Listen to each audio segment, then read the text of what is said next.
Shalom,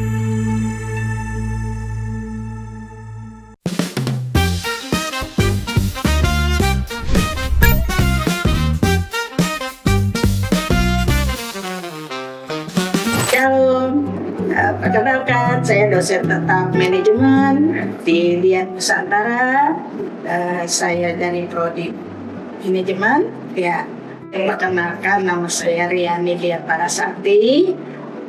Kelahiran Jakarta 11 April 1962. Saya putri ketiga dari 4 bersaudara. Papa saya itu dari Jawa, dari Jogja atau dari kelahiran Magelang. Kemudian ibu saya itu dari Ambon atau Maluku. Jadi kalau dibilang saya kelahirannya Jakarta, peranakan Jawa Ambon. Seperti itu. Mulai dari pendidikan itu di awal dari D3. D3 itu di tahun 83, lulusnya 85, kemudian dilanjutkan S1 di 86, lulus 91, kemudian dilanjutkan lagi ke S2 di kampus yang sama, yaitu di Sekolah Tinggi Ilmu Ekonomi Perbanas, Jakarta. Lanjut ke S2.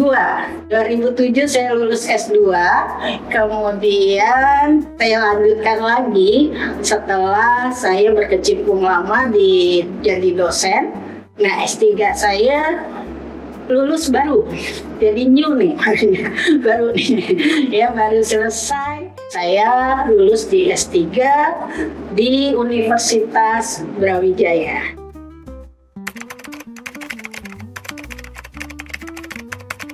Tugas dosen itu adalah tridharma, ya kan, penelitian, pengabdian, pengajaran. Nah, kalau untuk penelitian ya bisa dibilang sudah banyak ya di bidang, karena saya di bidang linearnya manajemen SDM, sumber daya manusia. Jadi kebanyakan diambil penelitiannya entah itu nasional, internasional, itu di manajemen sumber daya manusia.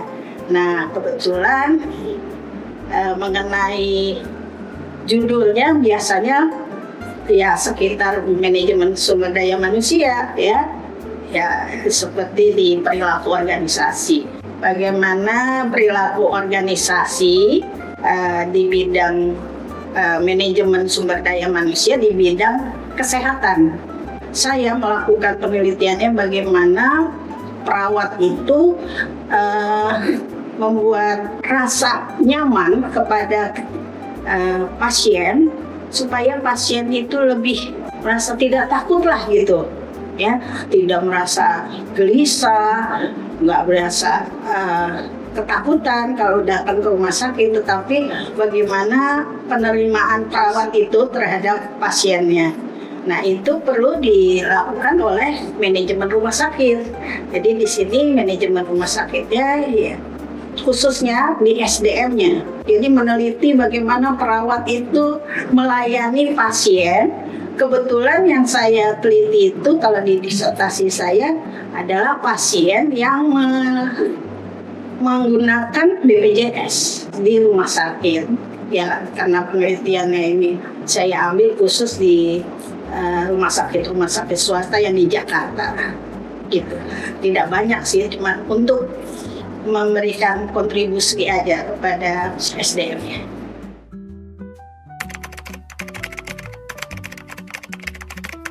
Kalau publikasi internasional dan nasional itu memang sudah lumayan ya, harus saya bilang. Untuk di jurnal publikasi Scopus saya sudah ada ya, tentunya di bidang SDM-nya.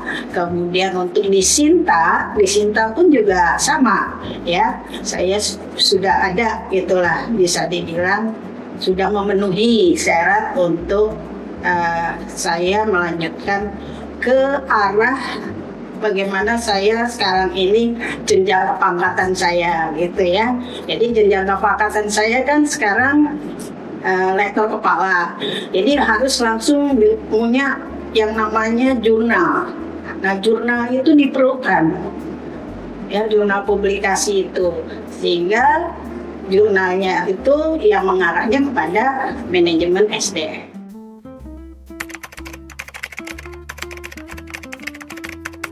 Oke, kalau mengenai karir dosen itu dari 95 itu saya menjadi asisten dosen itu di Sekolah Tinggi Ilmu Ekonomi Perbanas.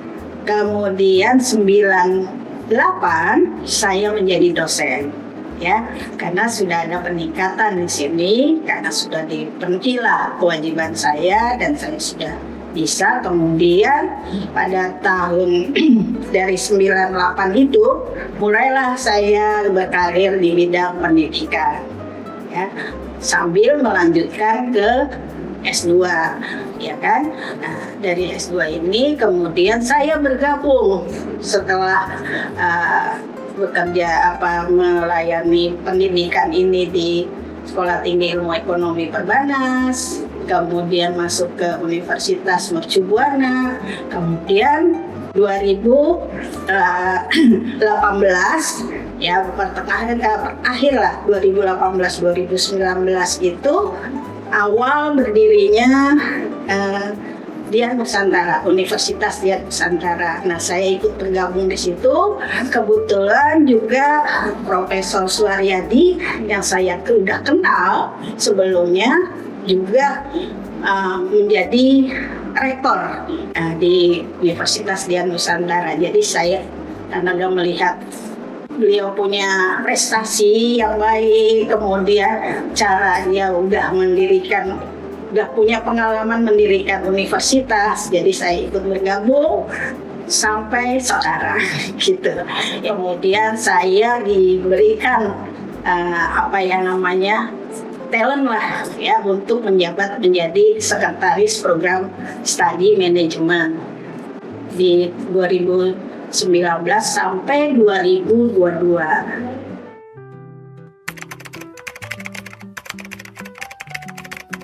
Motivasi saya sebetulnya motivasinya itu karena ya itulah yang dibutuhkan untuk seorang pengajar, pendidik adalah menyampaikan memotivasi diri untuk terus belajar, terus membuat pengetahuan untuk anak-anak bangsa kita. Jadi itulah yang memotivasi saya. Oke, kalau gitu, karena memang syarat untuk menjadi pendidik itu juga harus lebih tinggi dari yang akan diajarkan anak-anak bangsa, makanya saya melanjutkan ke S3 sesuai dengan syarat yang harus dipenuhi menjadi seorang pendidik. Motivasi keduanya ya kalau tadi mengenai karir ya, bisa dibilang pengembangan diri ya. Nah, ini untuk menambah saya juga bagaimana saya bisa ikut menjadi peneliti ya di bidang bisa di nasional internasional ya, di mana itu juga diperlukan ya. Karena ya itu tadi Tridharma itu kan harus dijalankan terus, itu kan yang sudah harus dipegang oleh seorang pendidik ya. Jadi untuk penelitian ya itulah yang saya inginkan, memotivasi saya untuk terus bergabung ke dunia internasional juga, dimana mungkin dari Dian Nusantara bisa membawa saya juga untuk mencapai ke penelitian yang go internasional.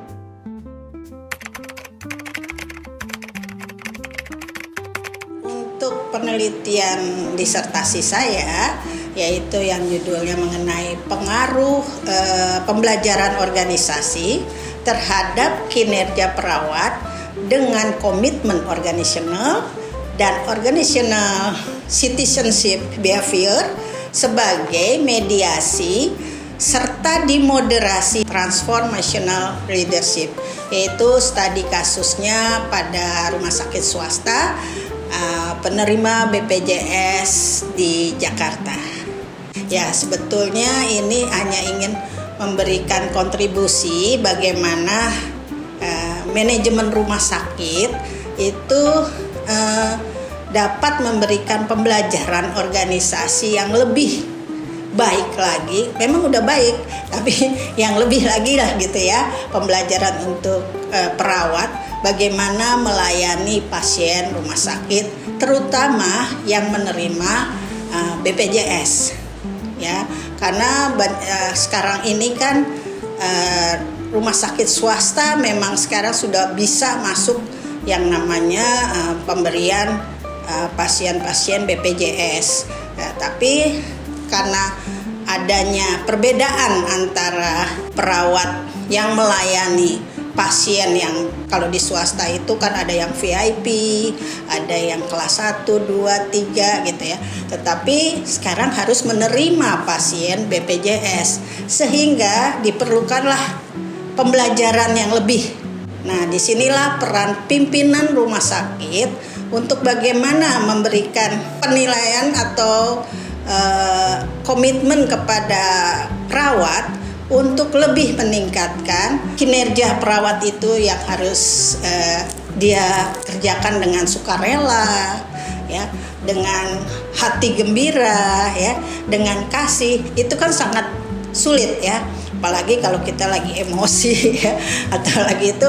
Tapi kita kan nggak boleh nunjukkan ke pasien kalau kita lagi emosi atau lagi semacam kurang karakternya kurang baik gitu. Tapi nah disinilah peran seorang pimpinan rumah sakit untuk memberikan pembelajaran organisasi yang lebih baik dan memberikan semacam komitmen kepada perawat ini untuk melayani dengan sukarela. Maka diperlukanlah yang namanya organizational citizenship behavior, yaitu bekerja dengan sukarela. Kemudian tapi ya itu tadi, dia harus diberikan semacam pembelajaran ya, pembelajaran, komitmen ya. Kemudian pimpinannya juga harus yang benar-benar aware gitu ya dengan semua yang ada di kalangan di rumah sakit tersebut. Seperti itu.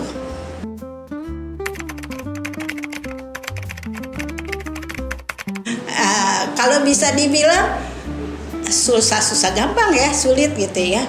Karena saya menjalaninya itu sampai 6 tahun 3 bulan gitu ya. Pada saat itu saya masuk di S3 itu di tahun 2019. Kemudian tahun berikutnya kan kita kena ada Covid ya. Nah, itu kalau teman-teman saya, angkatan saya tuh pada cuti. Tapi karena saya kalau cuti saya jadi tambah males ya, tidak punya semangat untuk mengerjakan penelitian tersebut, sehingga saya lanjutkan dengan menulis. Karena penelitian saya ini mengenai manajemen ya, manajemen SDM, tentunya banyak teori-teori yang didapat. Makanya selama Covid saya mencarinya berdasarkan buku-buku yang ada gitu. Nah, jadinya untuk meneliti ke dalamnya itu, ke misalnya membagikan kuesioner gitu ya ke respondennya, tentu respondennya kan perawat, sedangkan mereka sibuk 2 tahun loh sibuk kan dengan Covid, dengan mau ganggu nggak enak gitu ya. Jadinya akhirnya ya sudahlah, itu saya keep dulu, saya tahan dulu, saya kerjakan teori-teorinya dulu, saya lihat-lihat di buku, saya bahas di buku. Kemudian baru setelah Covid selesai, baru saya mengadakan penelitian ke kuesionernya, ke respondennya. Kebetulan ya sudah banyak yang membantu. Nah, tantangannya di sini ya itu tadi, bisa nggak ya kan gitu ya. Tapi itu yang membuat saya karena saya udah punya komitmen untuk menyelesaikan S3, berarti saya harus punya komitmen untuk menyelesaikannya. Seperti itu. Jadi itulah yang saya ambil hikmahnya. Memang sulit, tetapi bisa kita jalanin kalau memang udah punya komitmen bahwa saya harus selesaikan. Seperti itu.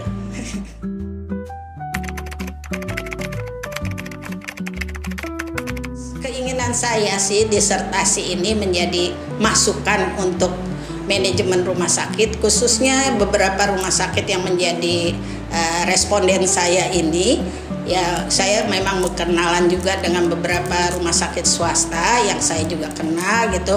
Jadi untuk masuk ke masyarakat ya saya memberikan kontribusi dengan tulisan saya ini menjadi masukan juga buat pimpinan rumah sakit untuk bisa memberikan lebih transformer yang lebih baik lah gitu ya, dengan memberikan pembelajaran organisasi, dengan memberikan pelatihan kepada perawat gitu. Jadi itu yang menjadi masukan untuk saya, supaya tulisan saya ini juga menjadi masukan juga untuk bagian dari penerima pasien, penerima BPJS ini, perusahaan BPJS ini ikut membantu di dalam mewujudkan masyarakat yang sehat ya, yang tidak mengalami kesusahan dalam pengurusan BPJS. Jadi lebih ditingkatkan lagi. Itu aja yang menjadi tulisan saya, yang ingin buat masyarakat juga merasa nyaman lah gitu.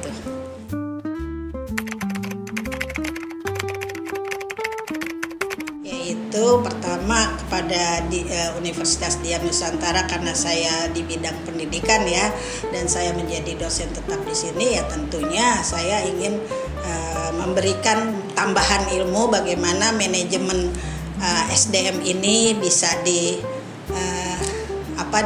lebih ditingkatkan lagi, dipelajari oleh mahasiswa ya, untuk lebih mengetahui lah perbedaan antara manajemen SDM rumah sakit, manajemen SDM pendidikan, manajemen SDM perusahaan. Itu tidak ada yang sama, walaupun basically itu semua sama gitu ya.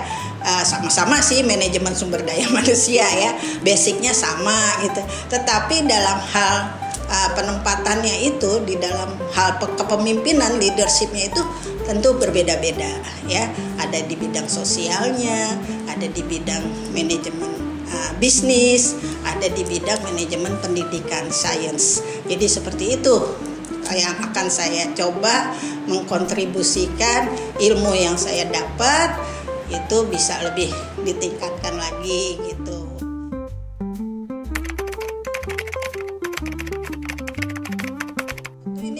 Finally ya, udah terakhir ya di dalam bidang pendidikan kalau nggak salah ya, hanya jenjang kepangkatan aja yang ada peningkatan di sini, karena saya juga sudah sampai ke jenjang kepangkatan lektor kepala. Tentunya keinginan saya adalah menjadi guru besar gitu kan. Nah, untuk menjadi guru besar itulah yang tujuan, ya bisa dibilang ya tujuan akhir untuk meningkatkan, mencerdaskan anak bangsa gitu, supaya mahasiswa Dian Nusantara ini lebih merasakan ada etikanya ya, lebih merasa karakternya lebih kelihatan lah, bahwa kita tidak berbeda dengan universitas yang lain.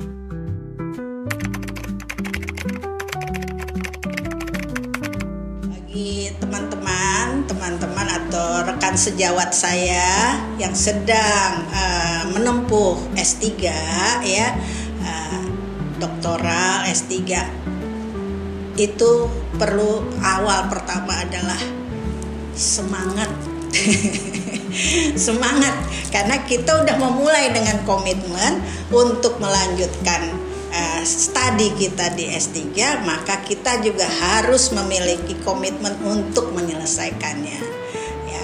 Kemudian kedua adalah ya tentunya ya perlu adanya doa lah ya, karena kita punya niat baik untuk meneruskan ke tingkat yang lebih tinggi lagi, maka kita perlu adanya komitmen dalam diri kita sendiri, niat kita untuk maju gitu. Kita harus punya komitmen untuk tidak takut untuk gagal, karena dalam perjalanan hidup pasti kan ada gagal ya, naik turun itu kan pasti ada ya. Itu yang kita harus tanganin lah gitu ya. Kemudian untuk pendidikan tinggi bukan sekedar untuk mendapatkan gelar ya. Jadi jangan merasa bahwa pendidikan tinggi itu untuk gelar, tapi untuk pembelajaran diri kita karena kita udah pengen memajukan kan anak-anak bangsa kita ya. Jadi tentu langsung kita harus bisa menjalankan, tentunya pembelajaran itu adalah dari etika dan akhlak kita ya. Itulah yang pertama yang harus kita pikirkan, di niat kita dari awal adalah bagaimana etika dan akhlak kita ya di dalam menjalani menempuh pendidikan, bisa dibilang yang terakhir lah ya, gelar dokter itu. Jadi ya itu aja yang untuk saya, untuk teman-teman, jangan menyerah, lanjutkan terus. Demikian yang dapat saya sampaikan. Semoga bermanfaat bagi rekan-rekan dosen dan Civitas Akademika Universitas Dian Nusantara. Terima kasih. Shalom. Tetap semangat.